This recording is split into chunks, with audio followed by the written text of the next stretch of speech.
Okay, you're listening to T&G on Times Radio with Tom Newton-Dunn and myself, Jack Blanchard of Politico. Now, joining us now is Jonathan Reynolds, Labour's Shadow Secretary of State for Business, Energy and Industrial Strategy, and also the MP for Stalybridge, back in the northwest where I'm from as well. Jonathan, thanks for joining Times Radio this morning. Good morning. Nice to talk to you from Stalybridge this morning. Beautiful Staley, Vegas. Jonathan, what do you make what we've heard this morning about the government's new plan for housing refugees? Presumably you welcome this, having been calling for action for some time now. Well, good morning, Jack. It's eye-catching. You will understand there'll be a whole range of detail I need to know as an opposition MP before we can respond to it. I think what is so hard to reconcile genuinely is that we as members of Parliament were given actually very good intelligence from the MOD leading up to the invasion of Ukraine. Our intelligence agencies got this right. They saw the buildup of troops. They identified what was happening. And yet it genuinely seems the case that no humanitarian planning was done by the government alongside the other parts of the assistance to Ukraine that were required to deal with this. So the kind of offer we've seen this morning, I agree with you. I think British people are generous. They want to help. Obviously, it's all about what are the conditions on the people coming over. If you have to have some sort of pre-existing connection to this country or to the family in question, that would mean it's quite limited. The nature of the conventions that exist around helping refugees are based on unconditional links on assistance, because that is what is required when you've got a humanitarian crisis like we are seeing. So I want to see the detail of that. I would also say that the core part of this that is so missing is the support for local authorities and housing associations. We had this with Afghanistan. We had it with every crisis that we've seen. There is simply not enough capacity and planning done between national and local government to respond to crises like this, which is why we end up using emergency hotels and hostels. And I think given we knew what was going to happen in Ukraine, the planning should have been a lot better from the beginning. The obvious question with all these sorts of things, and obviously it's your job as the opposition to oppose, but would Labour actually have done anything different? Well, there are a whole range of reasons why we are in the problem that we are. And I mean, when you ask about things being done differently, I was in Parliament on the front bench on Monday for the economic crime bill, which the Home Secretary introduced because it was nominally a crime bill. Jack, the things that the Home Secretary said in the dispatch box were challenged by her own MPs. And to be frank, they weren't accurate in terms of where the processing centres were, where visa applications could be made.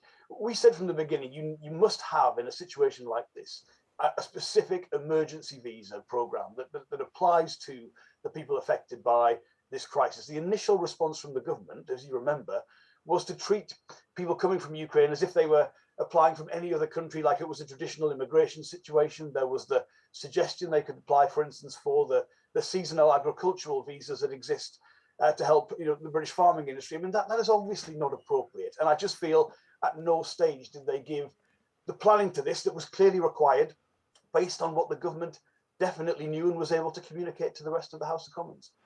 As I was saying to Michael Gove earlier, this announcement this morning, people all over the country will be talking about this now in their own households. I was just wondering, will the Reynolds household be putting itself forward for a Ukrainian refugee, do you think? Well, I would love to help, Jack, not out of any kind of political consideration or grandstanding, but I honestly think this is one of the seminal historical moments of our lives, what Russia has done in Ukraine. I think it will affect policy, politics, how this country's future plays out for years to come.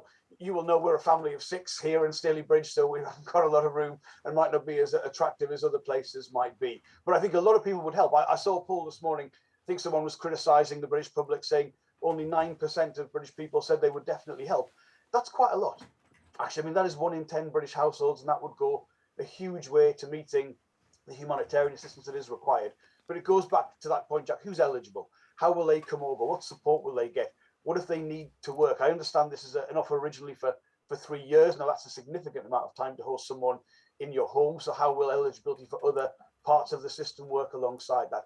We obviously need to know that. I hope we will get that at the beginning of next week. And I say again, it would have been nice to have some thought given to this before we actually needed the information on the kind of acute time-pressured basis we need it now.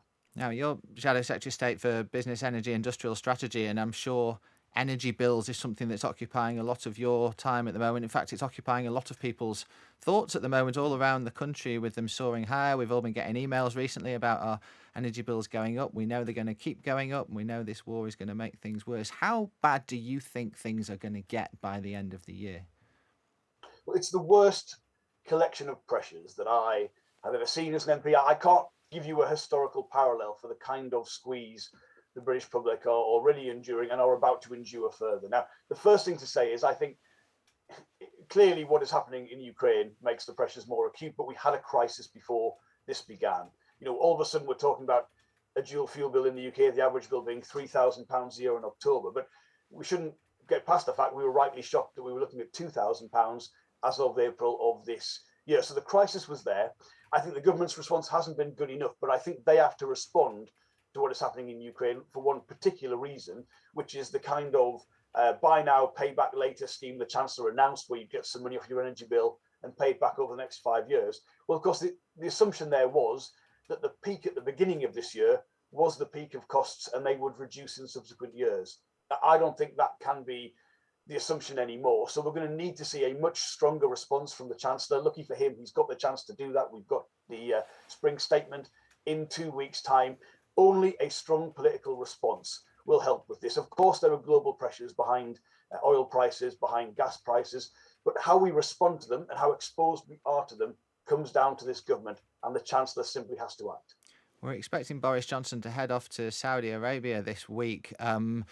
Given the pressures on oil and gas from elsewhere now, that looks increasingly like an important relationship for the UK. How comfortable do you feel about our government cozying up to that kind of regime? Not very, to be frank about that, but I think if we are to remove dependence on Russian oil in particular, the hard truth is it's very hard to see how you can do that without additional production in countries like Saudi Arabia. And yes, there is a clear ethical dimension to that we've got to consider. This is a country that executed 81 people this weekend. Horrendous. I mean, despicable and unconscionable news coming out of that. And that is another reason why, I mean, the wider argument that is now raging in Parliament, which your listeners will almost certainly be aware of, is between basically people who are looking at these crises, these pressures that we've got, and saying, look, we need to dash for gas. We need to consider fracking. We need to consider somehow trying to turn the clock back on the North Sea oil and gas fields. Or between people like myself who say, look, that's just not realistic. Even if you want that to happen, it is not realistic that will give us the assistance we need during this crisis. You've got to double down on energy security. That also will help meet our climate change obligations, which is clearly no bad thing in itself. But if you look at our electricity generating mix this morning, I checked it just before I came on. I'm the kind of person, sadly, who does that often in real time. It is your job. Gas, in terms of our electricity generation, it is fourth in the hierarchy right now. We've got wind, we've got the nuclear fleet, we've got a huge contribution from solar this morning. Now, obviously, that's electricity. And the good story in electricity is that there's broadly been a policy consistency between the end of the last Labour government, the coalition government, and even this government. And that has seen things like offshore wind absolutely plummet in price. It's not enough because the big failing and the big dependency is, of course, on heating. And that's no small deal here in a place like Stalybridge and Hyde, where it gets pretty cold and you need that heating on for quite a bit of the year. The big failing from the government has been to not make sure we're reducing our dependence on gas for heating. That does require more of that shifting into electricity. It requires a huge focus on energy efficiency. I mean, I came across a few years ago a well-known saying in the energy efficiency industry, which is you can't build a Swedish barn to the standards of an English house. And that's harsh, but it's quite fair in terms of how our relative energy efficiency compares to other countries. So there's a huge amount that could be done, but it's got to be real solutions.